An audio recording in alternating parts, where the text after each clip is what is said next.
أعوذ بالله من الشيطان الرجيم. بسم الله الرحمن الرحيم. وما من دابة في الأرض إلا على الله رزقها ويعلم مستقرها ومستودعها كل في كتاب مبين. وهو الذي خلق السماوات والأرض في 6 أيام وكان عرشه على ليبلوكم أيكم أحسن عملا. ولئن قلت إنكم مبعوثون من بعد الموت ليقولن الذين كفروا إن هذا إلا سحر مبين. ولئن أخرنا عنهم العذاب إلى أمة معدودة ليقولن ما يحبسه ألا يوم يأتيهم ليس مصروفا عنهم وحاق بهم ما كانوا به يستهزئون. ولئن أذقنا الإنسان منا رحمة ثم نزعناها منه إنه ليئوس كفور. ولئن أذقناه نعماء بعد ضراء مسته ليقولن ذهب السيئات عني إنه لفرح فخور. إلا الذين صبروا وعملوا الصالحات أولئك لهم مغفرة وأجر كبير. فلعلك تارك بعض ما يوحى إليك وضائق به صدرك أن يقولوا لولا أنزل عليه كنز أو جاء معه ملك إنما أنت نذير والله على كل شيء وكيل. أم يقولون افترى قل فأتوا بعشر سور مثله مفتريات وادعوا من استطعتم من دون الله إن كنتم صادقين. فإن لم يستجيبوا لكم فاعلموا أنما أنزل بعلم الله وأن لا إله إلا هو فهل أنتم مسلمون. من كان يريد الحياة الدنيا وزينتها نوفي إليهم أعمالهم فيها وهم فيها لا يبخسون. أولئك الذين ليس لهم في الآخرة إلا النار وحبط ما صنعوا فيها وباطل ما كانوا يعملون. أفمن كان على بينة من ربه ويتلوه شاهد منه ومن قبله كتاب موسى إماما ورحمة أولئك يؤمنون به. ومن يكفر به من الأحزاب فالنار موعده فلا تك في مرية منه إنه الحق من ربك ولكن أكثر الناس لا يؤمنون. ومن أظلم ممن افترى على الله كذبا أولئك يعرضون على ربهم ويقول الأشهاد هؤلاء الذين كذبوا على ربهم ألا لعنة الله على الظالمين الذين يصدون عن سبيل الله ويبغونها عوجا وهم في الآخرة هم كافرون. أولئك لم يكونوا معجزين في الأرض وما كان لهم من دون الله من أولياء يضاعف لهم العذاب ما كانوا يستطيعون السمع وما كانوا يبصرون. أولئك الذين خسروا أنفسهم وضل عنهم ما كانوا يفترون. لا جرم أنهم في الآخرة هم الأخسرون. إن الذين آمنوا وعملوا الصالحات وأخبتوا إلى ربهم أولئك أصحاب الجنة هم فيها خالدون.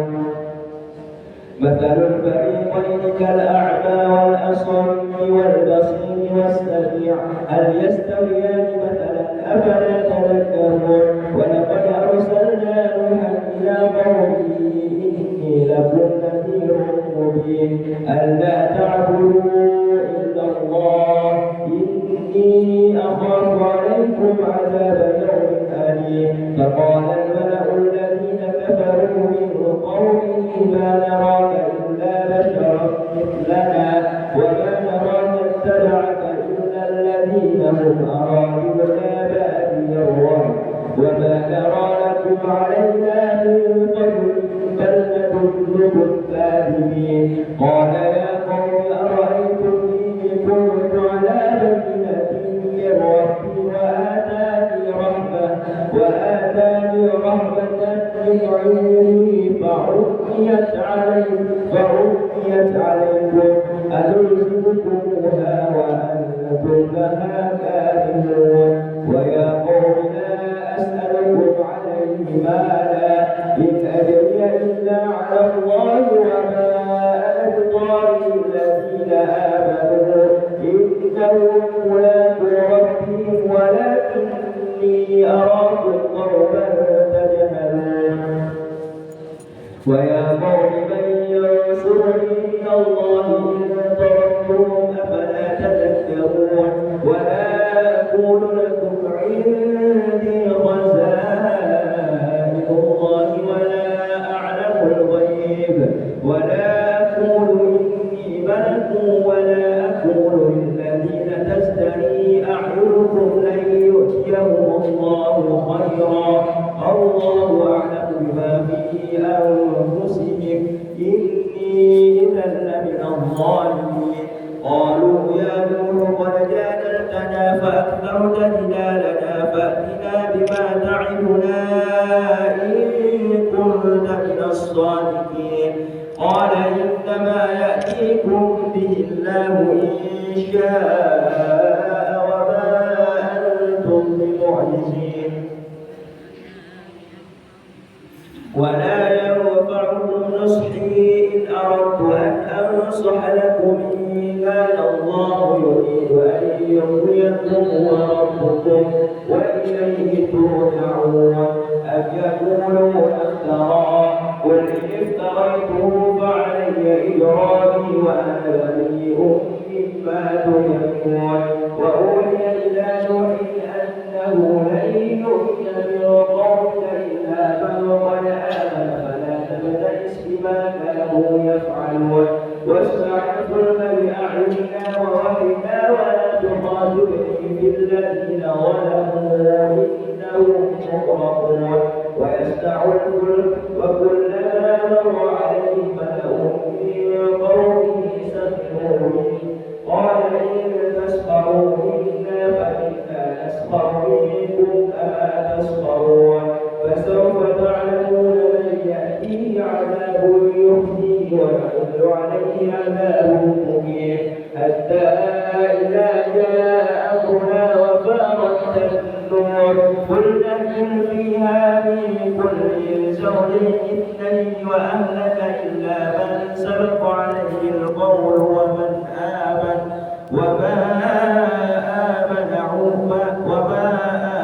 معه إلا قليل وقال اركبوا فيها بسم الله مجريها ومرساها إن ربي لغفور رحيم وهي تجري بهم في موج كالجبال ونادى نوح ابنه وكان في معزل يا بني اركب معنا ولا تكن مع الكافرين قال سآوي إلى جبل يعصمني من الماء قال لا عاصم اليوم من أمر الله إلا من رحم وحال بينهما الموج فكان من المغرقين وقيل يا أرض ابلعي ماءك ويا سماء واقلعي وغيض الماء وقضي الأمر واستوت على الجود وقيل بعدا للقوم الظالمين ونادى نوح ربه فقال ربي إن ابني من أهلي وإن وعدك الحق وأنت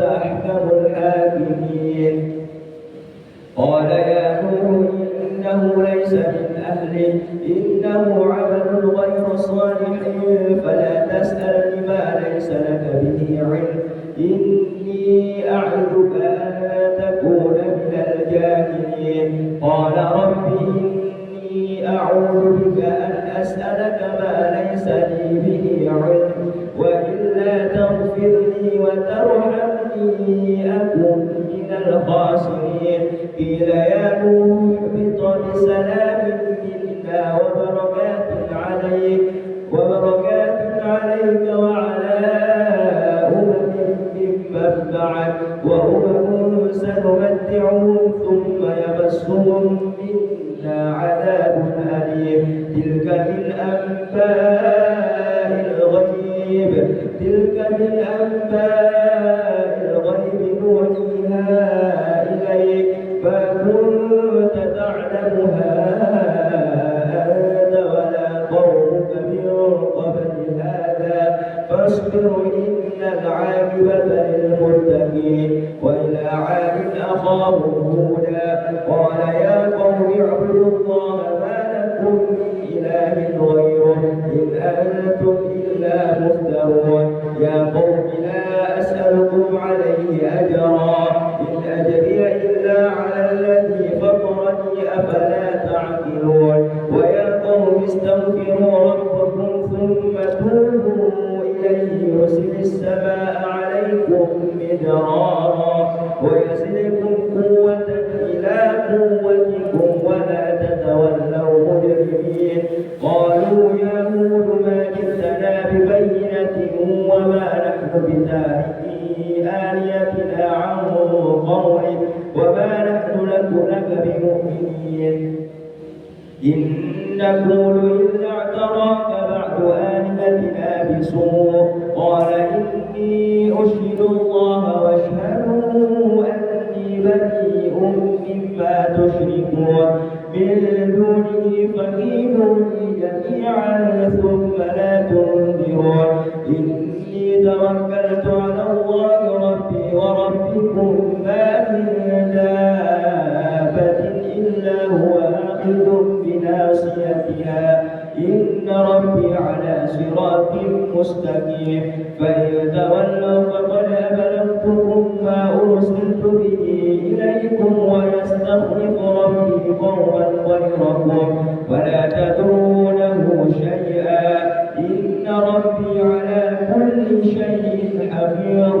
ولما جاء أمرنا نجينا هودا والذين آمنوا معه برحمة منا ونجيناهم من عذاب غليظ. وتلك عاد جحدوا بآيات ربهم وعصوا رسله واتبعوا أمر كل جبار عنيد. وأتبعوا في هذه الدنيا لعنة ويوم القيامة ألا إن عادا كفروا ربهم ألا بعدا لعاد قوم هود. وإلى ثمود أخاهم صالحا قال يا قوم اعبدوا الله ما لكم من إله غيره هو أنشأكم من الأرض واستعمركم فيها فاستغفروه ثم توبوا إليه إن ربي قريب مجيب. قالوا يا صالح قد كنت فينا مرجوا قبل هذا أتنهانا أن نعبد ما يعبد آباؤنا وإننا لفي شك مما تدعونا إليه مريب.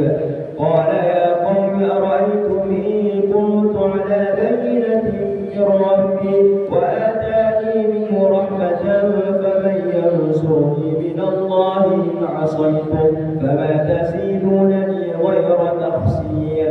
ويا قوم هذه ناقة الله لكم آية فذروها تأكل في أرض الله ولا تمسوها بسوء فيأخذكم عذاب قريب.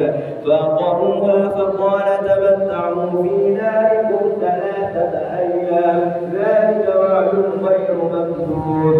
فلما جاء أمرنا نجينا صالحا والذين آمنوا معه برحمة ومن خزي يومئذ إن ربك هو القوي العزيز.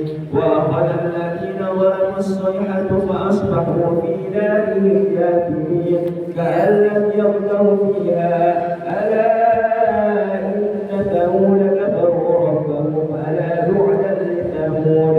ولقد جاءت رسلنا إبراهيم بالبشرى قالوا سلاما قال سلام فما لبث أن جاء بعجل حنيف.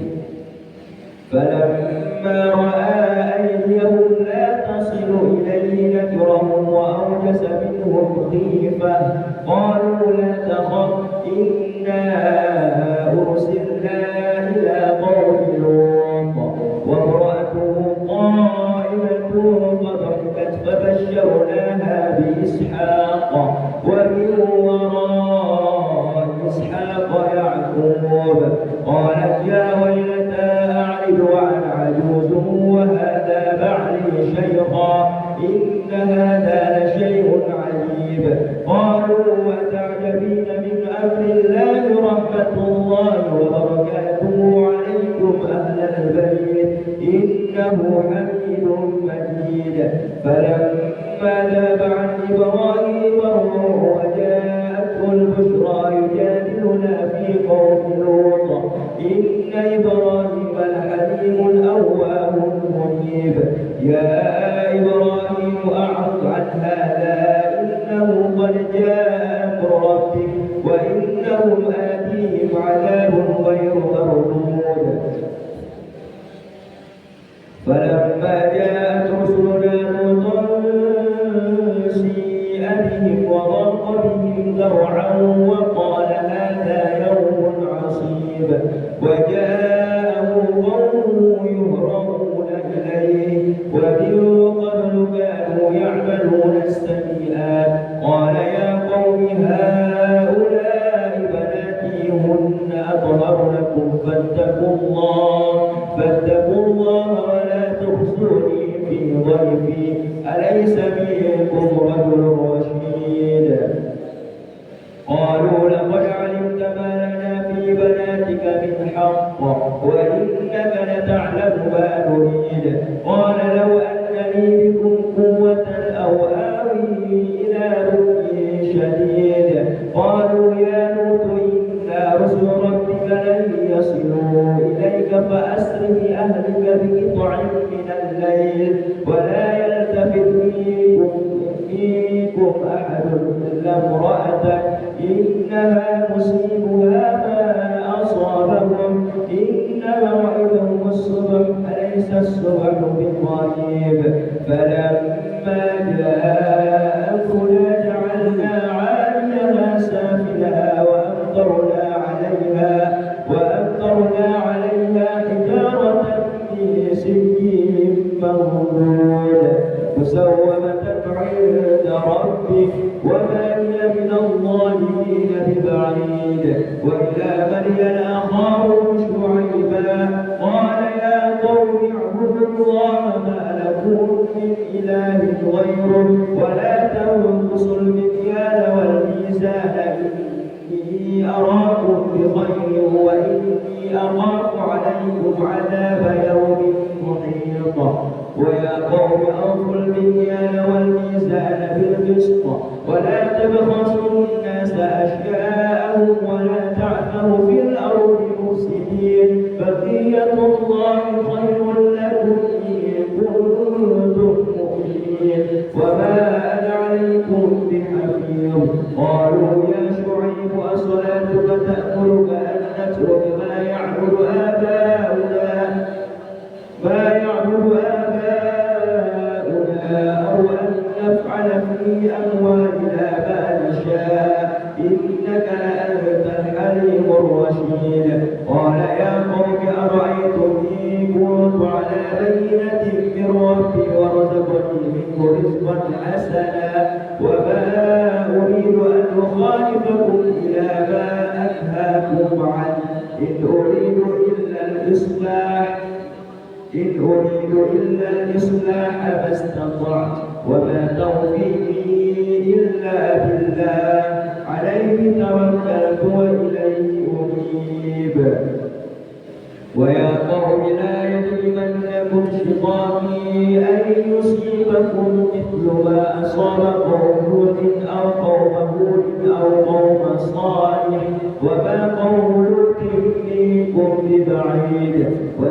فاستغفروا ربكم ثم توبوا إليه إن ربي رحيم ودود.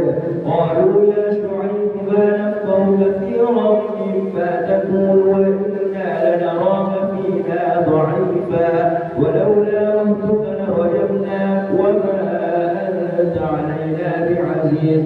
قال يا قوم أرهتي أعز عليكم من الله واتخذتموه وراءكم ظهريا إن ربي بما تعملون محيط. ويا قوم اعملوا على مكانتكم إني عامل سوف تعلمون من يأتيه عذاب يخزيه ومن هو كاذب وارتقبوا إني معكم رقيب. ولما جاء أمرنا نجينا شعيبا والذين آمنوا برحمة منا وأخذت الذين ظلموا الصيحة فأصبحوا في ديارهم جاثمين كأن لم يغنوا فيها ألا بعدا لمدين كما بعد ثمود. ولقد أرسلنا موسى بآياتنا وسلطان مبين إلى فرعون وملئه فاتبعوا أمر فرعون وما أمر فرعون برشيد يقتل قومه يوم القيامة فأوردهم النار وبئس الورد المورود. وأتبعوا في هذه لعنة ويوم القيامة بئس الرفد المردود. ذلك من أنباء القرى نقص عليك منها قائم وحصيد. وما ظلمناهم ولكن ظلموا أنفسهم فما أغنت عنهم آلهتهم التي يدعون من دون الله من شيء لما جاء أمر ربك وما زادهم غير تسبيب. وكذلك أخذ ربك إذا أخذ القرى وهي ظالمة إن أخذه أليم شديد. إن في ذلك لآية لمن خاف عذاب الآخرة ذلك يوم مجموع له الناس وذلك يوم مشهود.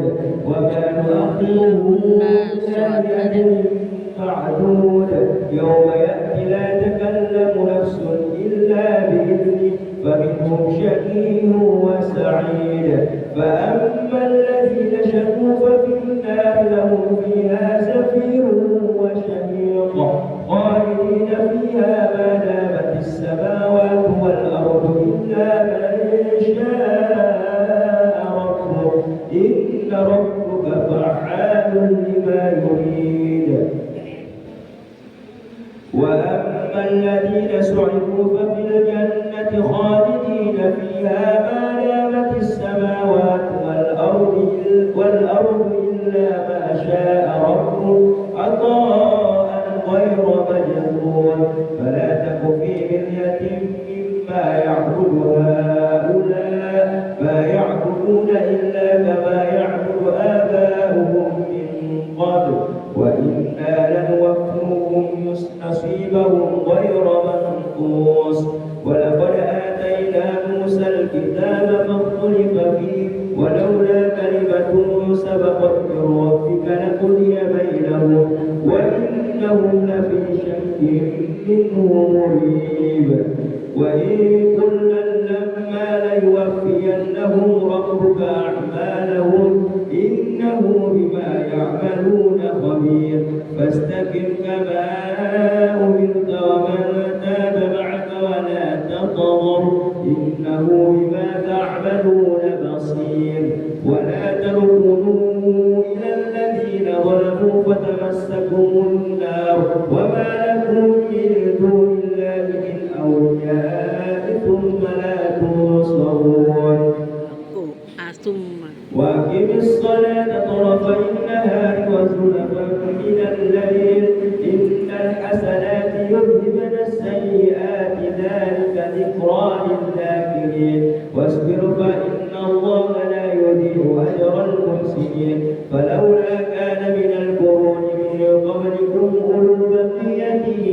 ينهون عن الفساد في الأرض إلا قليلا ممن أنجينا منهم واتبع الذين ظلموا ما أترفوا فيه وكانوا مجرمين وما كان ربك ليهلك القرى بظلم وأهلها مصلحون ولو شاء ربك لجعل الناس أمة واحدة ولا يزالون مختلفين إلا من رحم ربك ولذلك خلقهم وتمت كلمة ربك لأملأن جهنم من الجنة والناس أجمعين وكلا نقص عليك من أنباء الرسل ما نثبت به فؤادك وجاءك في هذه الحق وموعظة وذكرى للمؤمنين وكل الذين لا يؤمنون اعملوا على مكانتكم إنا عاملون وانتظروا إنا منتظرون ولله غيب السماوات والأرض وإليه يرجع الأمر كله فاعبده وتوكل عليه وما ربك بغافل عما تعملون بسم الله الرحمن الرحيم ألف لام را تلك آيات الكتاب المبين إنا أنزلناه قرآنا عربيا لعلكم تعقلون نحن نقص عليك أحسن القصص بما أوحينا إليك هذا القرآن وإن كنت من قبله لمن الغافلين إذ قال يوسف لأبيه يا أبت إني رأيت 11 كوكبا والشمس والقمر رأيتهم لي ساجدين قال يا بني لا تقصص رؤياك على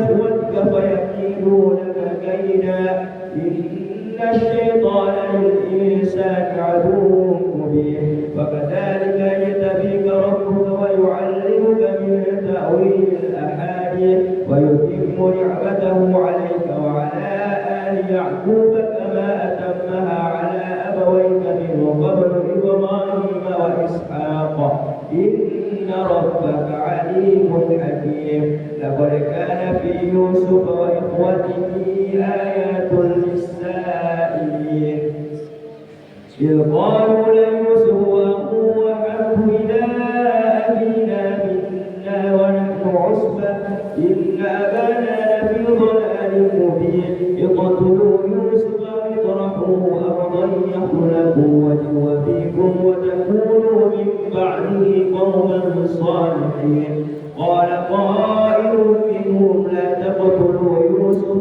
وألقوه في غيابة الجب يلتقطه بعد السيارة إن كنتم فاعلين قالوا يا أبانا ما لك لا تأمنا على يوسف وإنا له لناصحون أرسله معنا ولن يرتع ويلعب وإنا له لحافظون قال إني ليحزنني أن تذهبوا به وأخاف أن يأكله الذئب وأنتم عنه غافلون قالوا لئن أكله الذئب ونحن عصبة إنا إذا لخاسرون فلما ذهبوا به وأجمعوا أن يجعلوه في غيابة الجب وأوحينا إليه لتنبئنهم بأمرهم هذا وهم لا يشكرون وجاءوا أباهم عشاء يبكون قالوا يا أبانا إنا ذهبنا نستبق وتركنا يوسف عند متاعنا فأكله الذئب وما أنت بمؤمن لنا ولو كنا صادقين وجاءوا على قميصه بدم كذب قال بل سولت لكم أنفسكم أمرا فصبر جميل والله المستعان على ما تصفون وجاءت سيارة فأرسلوا والدهم فأدلى دلوه قال يا بشرى هذا غلام وأسروه بضاعة والله عليم بما يعملون وشروا بثمن بخس دراهم معدودة وكانوا فيه من الزاهدين. وقال الذي اشتراه من مصر لامرأته أكرمي مثواه عسى أن ينفعنا أو نتخذه ولدا وكذلك مكنا ليوسف في الأرض ولنعلمه من تأويل الأحاديث والله غالب على أمره ولكن أكثر الناس لا يعلمون. ولما بلغ أشده آتيناه حكما وعلما وكذلك نجزي المحسنين. وراودته التي هو في بيتها عن نفسه وغلقت الأبواب وقالت هيت لك قال معاذ الله إنه ربي أحسن مثواي إنه لا يفلح الظالمون. ولقد همت به وهم بها لولا أن رأى برهان ربي كذلك لنصرف عنه السوء والفحشاء إنه من عبادنا المخلصين. واستبق الباب وقدت قميصه من دبر وألف يا سيدها لدى الباب قالت ما جزاء من أراد بأهلك سوءا إلا أن يسجن أو عذاب أليم. قال هي راودتني عن نفسي وشهد شاهد من أهلها إن كان قميصه قد من قبل فصدقت وهو من الكاذبين وإن كان قميصه قد من دبر فكذبت وهو من الصادقين.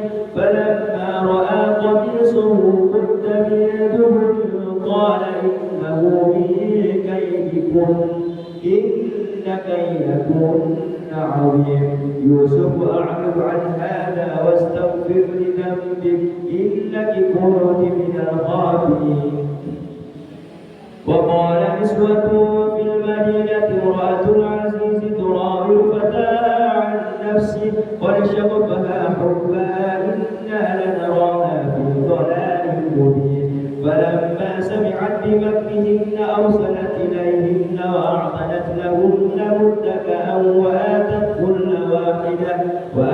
كل واحدة منهن سكينا وقالت اخرج عليهن. فلما رأينه أكبرنه وقطعن أيديهن وقلن حاش لله ما هذا بشرا إن هذا إلا ملك كريم. قالت فذلكن الذي لمتنني فيه ولقد راودته عن نفسه فاستعصم ولئن لم يفعل ما آمره ليسجنن وليكونن من الصاغرين. قال رب السجن أحب إلي مما يدعونني إليه وإلا تصرف عني كيدهن أصب إليهن وأكن من الجاهلين. فاستجاب له ربه فصرف عنه كيدهن إنه هو السميع العليم. ثم بدا لهم من بعد ما رأوا الآيات ليسجننه حتى حين. ودخل معه السجن فتيان قال أحدهما إني أراني أعصر خمرا وقال الآخر إني أراني أحمل فوق رأسي خبزا تأكل الطير منه نبئنا بتأويله إنا نراك من المحسنين. قال لا يأتيكما طعام ترزقانه إلا نبأتكما بتأويله قبل أن يأتيكما ذلكما مما علمني ربي إني تركت ملة قوم لا يؤمنون بالله وهم بالآخرة هم كافرون واتبعت ملة آبائي إبراهيم وإسحاق ويعقوب ما كان لنا أن نشرك بالله من شيء ذلك من فضل الله علينا وعلى الناس ولكن أكثر الناس لا يشكرون. يا صاحب السجن أأرباب متفرقون خير أم الله الواحد القهار ما تعبدون من دونه إلا أسماء سميتموها أنتم وآباؤكم ما أنزل الله بها من سلطان إن الحكم إلا لله أمر أن لا تعبدوا إلا إياه ذلك الدين القيم ولكن أكثر الناس لا يعلمون يا صاحب السجن أما أحدكما فيسقي ربه خمرا وأما الآخر فيسلب فتأكل الطير من رأسه قضي الأمر الذي فيه تستفتيان وقال للذين ظن أنه ناج منه اذكرني عند ربك فأنساه الشيطان ذكر ربه فلبث في السجن بضع سنين وقال الملك إني أرى 7 بقرات سمان يأكلهن 7 عجاف وسبع سنبلات خضر وأخر يابسات يا أيها الملأ أفتوني في رؤياي إن كنتم للرؤيا تعبرون قالوا أضغاث أحلام وما نحن بتأويل الأحلام بعالمين وقال الذي نجا منهما وادكر بعد أمة أنا أنبئكم بتأويله فأرسلون يوسف أيها الصديق أفتنا في 7 بقرات سمان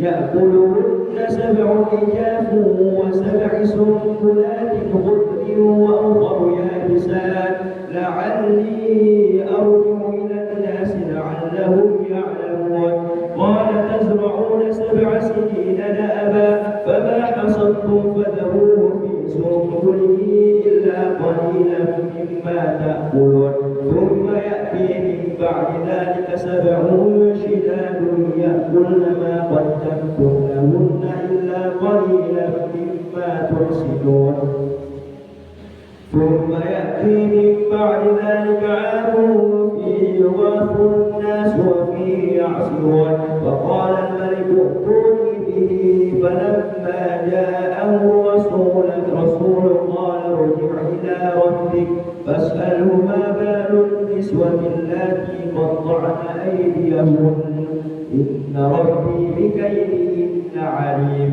قال ما خطبكن إذ راوتن يوسف عن نفسه قلنا حاشا لله ما علمنا عليه من سوء قالت امرأة العزيز الآن حصحص الحق أنا راودته عن نفسه وإنه لمن الصادقين ذلك ليعلم أني لم أخذه بالغيب وأن الله لا يهدي كيد الخائنين.